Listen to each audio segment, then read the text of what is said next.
Mhm. Bonjour les mams. Alors, ça fait un petit moment que j'ai pas posté en ligne et puis je me suis dit que j'allais faire une petite vidéo et j'ai bien réfléchi et je me suis dit pourquoi pas faire mon plat préféré. Et mon plat préféré, le plat préféré de mes garçons aussi, c'est la macarona au saumon ou alors les spaghettis au saumon. Une recette très simple à réaliser et plutôt rapide puisque le poisson n'est pas beaucoup de temps à cuire. Il revient en fait à une demi-heure en tout de préparation et de cuisson. Je vous montre donc les ingrédients dont vous allez avoir besoin. Donc il va vous falloir 2 belles tranches de saumon. Alors là, le mien, il est en train de décongeler doucement. 2 grosses tranches font en fait l'équivalent de 4 parce que nous on coupe. Les enfants en mangent 2 et moi j'en mange 2 parce que mon mari n'aime pas le poisson.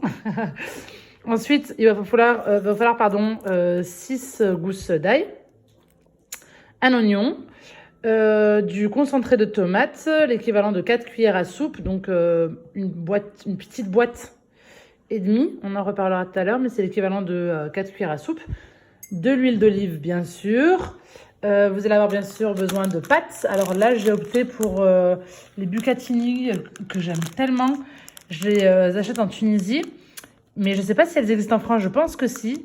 C'est des spaghettis en fait avec un léger trou à l'intérieur, ce qui fait qu'elles sont hyper bonnes et juteuses parce que le jus rentre en fait dans la pâte. Donc c'est vraiment top pour les recettes à base de sauce tomate. Et ensuite, donc, je vous parle un petit peu des épices. Et là, il va en falloir pas mal.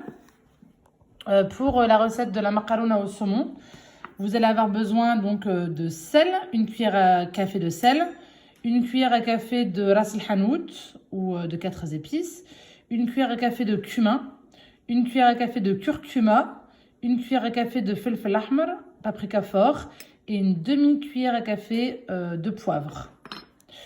Ensuite, vous allez aussi avoir besoin en toute fin de cuisson de persil qui se marie très très bien avec notre saumon.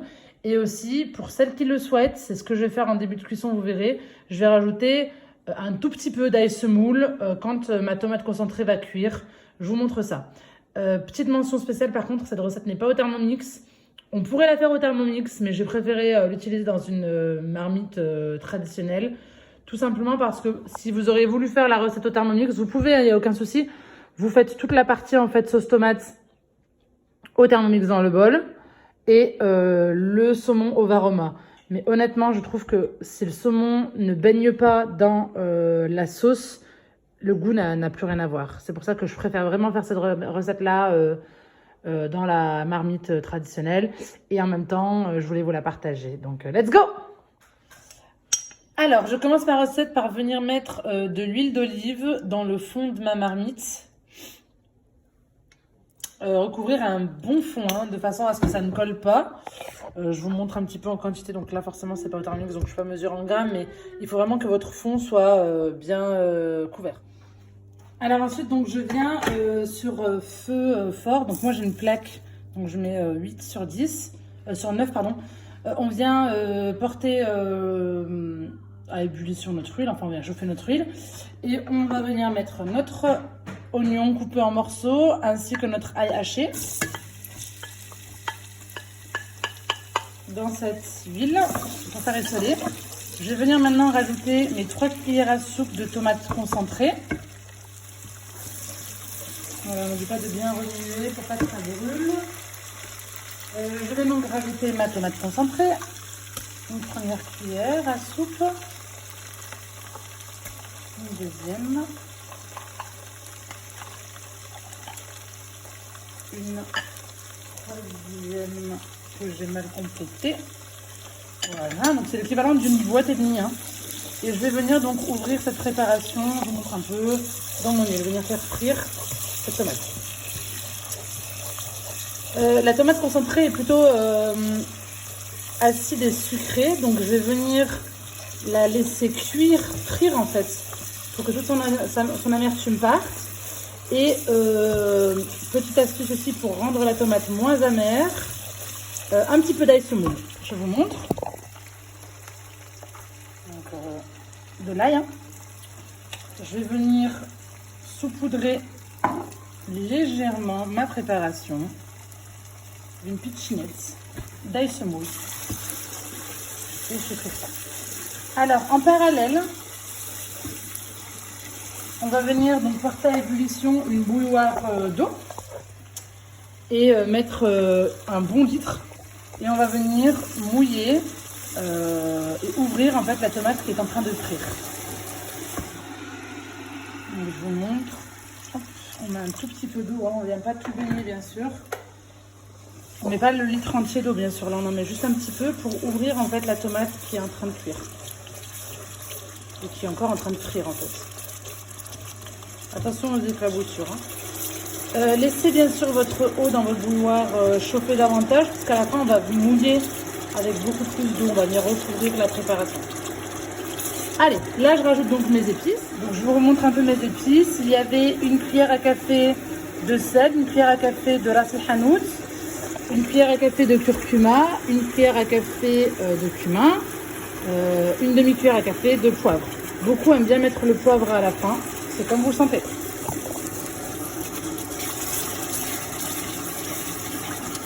Et là je vais venir du coup baisser un peu ma cuisinière.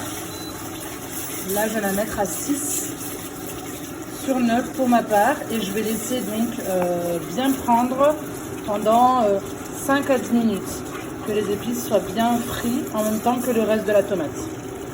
N'hésitez pas à couvrir avec un couvercle anti-projection, je vous montre. Alors je vous montre, hop, petit couvercle anti-projection que j'adore. Je l'ai récupéré à Ikea, je crois que ça coûte une misère, 2 € peut-être. Et vraiment, ça évite qu'on se prenne les projections dessus. Alors on n'hésite pas à mouiller davantage, hein. Là je viens de rajouter un tout petit peu d'eau pour bien que notre préparation frit. Et on couvre. Donc comme je vous disais, dès que ça commence à un peu trop bouillir, on rajoute un petit peu d'eau pour que toutes les saveurs se mixent correctement sans que ça nous pète à la figure quand même. Hein. Pendant ce temps-là, donc je viens porter à ébullition une marmite d'eau pour la cuisson de mes pâtes. Et au bout des 10 minutes, donc vous voyez que ça a bien éclaboussé, je vais venir baisser le feu et rajouter mon saumon. Alors là j'ai baissé la chaleur de ma plaque. Voilà, donc on sent que la sauce est bien homogène. Je vais venir recouvrir un peu plus d'eau et je vais ensuite mettre mon saumon. Donc n'oubliez pas que l'eau doit être bien chaude. Voilà, donc je rajoute de l'eau à mi-hauteur. Attention à ne pas trop mettre d'eau, hein, c'est pas du couscous. C'est une sauce de pâte, donc il faut qu'elle soit semi-épaisse notre sauce. Oui, c'est imprévu, donc pardon, excusez-moi. Du coup, donc dans ma sauce, je viens rajouter mes pavés de saumon. Directement comme suit. Voilà. Et vous savez du coup que le saumon n'aime pas beaucoup de temps à cuire. Donc, il faut bien que ça soit trempé hein, pour qu'il cuise. Et je vais venir donc couvrir ma préparation et laisser cuire une quinzaine de minutes. Vous verrez, hein, c'est quand le saumon sera cuit que votre sauce sera prête aussi. Là, ça va être un petit peu à ébullition. J'ai mis mon feu à 6 sur 9. Donc, je couvre le tout. C'est parti pour 15 minutes. Alors, au bout d'un quart d'heure du coup de cuisson, hop, j'enlève mon petit couvercle. Je vous montre un petit peu donc comment ce que ça donne. Voilà, donc on a une sauce avec des gros morceaux de saumon qui sont bien entiers, hein. Ils sont en train de cuire tranquillement. Donc là, je garde la même température de feu pour finir ma cuisson. Et je vais venir donc terminer par du persil. Donc le mien est congelé, peu importe s'il est frais ou congelé à la base. Hein. Et je vais venir du coup recouvrir... Oula, pardon, je vais juste racler mes parois. Je vais venir du coup couvrir ma petite préparation, bien mélanger et laisser cuire à nouveau pendant 10 minutes. Ces 10 minutes supplémentaires sont essentielles pour que le persil du coup lâche son goût et que l'eau s'évapore un peu plus. Je disais pour que la sauce soit légèrement plus épaisse parce que il ne faut pas qu'elle soit liquide. À nouveau, je répète, c'est vraiment pas une sauce de couscous, hein, c'est une sauce qui est un peu plus épaisse. À ce stade-là, vous pouvez aussi, si vous le souhaitez, nous on n'aime pas trop quand c'est trop har, quand c'est trop piquant. Mais vous pouvez si vous voulez, vous pouvez rajouter 2 piments verts préalablement lavés que vous mettez dans la préparation pendant ces 10 minutes finales. Alors, une fois du coup les 10 minutes passées, je vais venir retirer mes morceaux de saumon délicatement pour ne pas les casser. Et je vais pouvoir mélanger du coup mes pâtes avec le reste de ma sauce. Hop là, oui, là je l'ai cassé en l'occurrence. Donc n'écoutez pas ce que je dis. Prenez bien soin de ne pas casser les morceaux.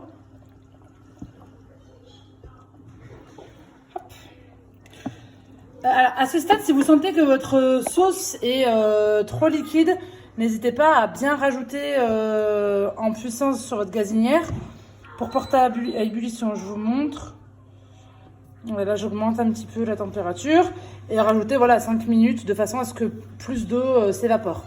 Nous, on adore quand elle est juteuse, donc du coup, là, je vais arrêter tout de suite pour ma part parce que la texture est correcte et je vais venir mélanger mes pâtes.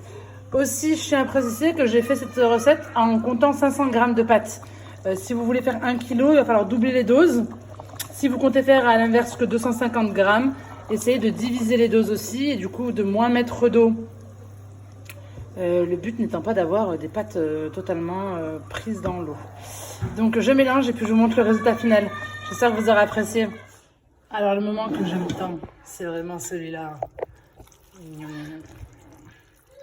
Des pâtes bien juteuses qui ont bien pris le goût du saumon. Et voilà.